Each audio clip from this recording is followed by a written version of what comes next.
va parler de scotch. Tidi. On va pas parler de n'importe quel scotch parce qu'évidemment dans le scrapbooking il y a quelque chose dont vous allez tout de suite entendre parler. Ça s'appelle le washi tape et plus communément le masking tape. Alors pourquoi est-ce qu'aujourd'hui on appelle ça plus du masking tape? C'est parce qu'à la base c'est une marque. Vous le verrez d'ailleurs souvent quand c'est la marque masking tape, elle est logotée à l'intérieur avec des petites lettres MT.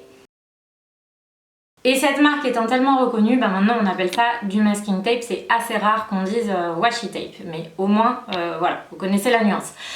Alors, le masking tape, en fait, ça nous vient du Japon. Donc, c'est aussi appelé scotch japonais. Et effectivement, comme je vous disais, c'est très kawaii. On en voit beaucoup dans les planeurs, etc.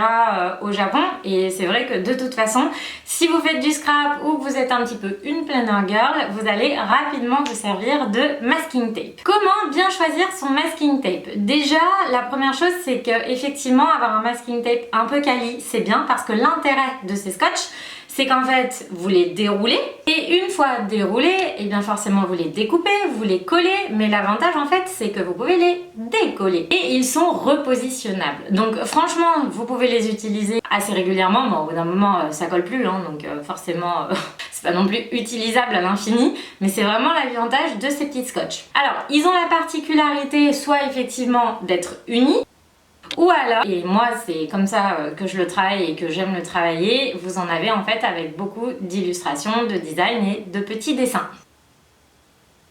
L'avantage du masking tape, c'est qu'en fait vous allez pouvoir décorer tout ce que vous voulez avec. Vous allez trouver des tas et des tas de DIY sur décorer des crayons, décorer des coques de téléphone, décorer des carnets, etc. Moi je m'en sers énormément en scrapbooking pour venir en fait apporter du contenant et du contenu, par exemple à une carte, à un tableau, à une création, parce que tout de suite en fait le masking tape, si vous l'utilisez avec du dessin, et bien vous allez pouvoir voilà, donner un petit effet à votre carte tout de suite avec une petite illustration. Ça va venir combler un vide, ça va venir parfois cacher une petite erreur. Le masking tape, c'est vraiment un allié pour vos créations qui va vous permettre vraiment de les agrémenter, de les mettre en valeur. Après, le risque avec le masking tape en fait, c'est de le collectionner, hein. Moi j'en ai à peu près de toutes les couleurs, je pense que j'en ai à peu près une centaine. L'idée c'est effectivement de pouvoir travailler des nuances de 3 masking tape par carte en fonction des couleurs qu'on travaille et puis en fonction du style aussi. Si vous travaillez du scrap français,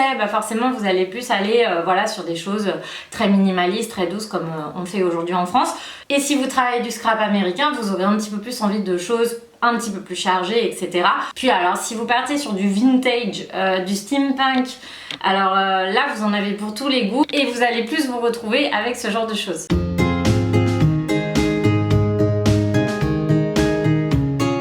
En fait, le masking tape, ça devient un peu une addiction avec le temps. Au début, vous en avez 2-3 et puis finalement, vous en voulez 4-5 et puis au final, on s'arrête plus. Alors en plus, si vous êtes une fan des cahiers, des carnets, des planeurs comme moi, forcément, vous allez avoir envie d'en mettre de partout. Donc moi, j'ai pas aujourd'hui la place, on va dire, et puis trouver ce que je veux. J'ai essayé des barres de bois, de les mettre autour. Je trouve pas ça pratique quand j'ai envie de les sortir. Donc voilà, j'ai pas trouvé aujourd'hui, on va dire, le rangement idéal.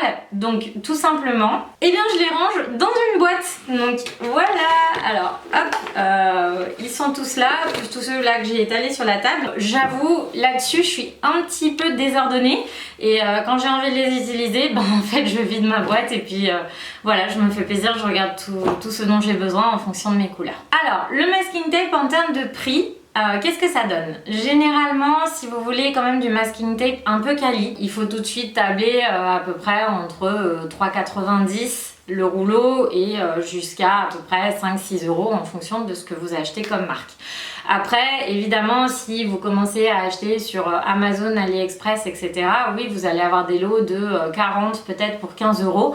En revanche, moi, j'ai quand même fait l'expérience, quand même pour tester, hein, évidemment, et je me retrouve avec des masking tape, en fait, où la colle ressort sur le papier, donc ça colle dans les mains, c'est pas joli, le design n'est pas qualitatif, le rendu est pas super. Voilà, je suis vite revenue finalement à de l'achat moins conséquent, mais plus qualitatif, comme dans tout, hein, on achète moins mais plus quali, c'est beaucoup mieux et surtout dans le scrap. Dernière petite chose sur le masking tape et j'aurai un peu fait le tour, vous avez des formats qui sont plus larges que d'autres. évidemment. Voilà, je vous ai résumé à quoi sert le masking tape aujourd'hui. J'espère que j'aurai le temps de vous faire un DIY assez rapide quand même pour vous montrer comment faire. Après, bien évidemment, si vous voulez voir pas mal de mes créations et comment je m'en sers, vous pouvez aussi aller sur mon compte Instagram où il y a une story sur lesquelles en fait je mets toutes les cartes que je réalise et vous verrez que globalement j'utilise tout ça pour mes créations de scrap.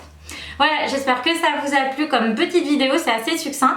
Et surtout, si vous avez des questions, comme d'habitude, mes papillons, vous n'hésitez pas, vous me laissez des petits commentaires en bas de cette vidéo. Pour vous abonner à ma chaîne, c'est par là en bas. Voilà, j'espère que ça vous a plu. On se retrouve très vite pour une prochaine vidéo. Ciao!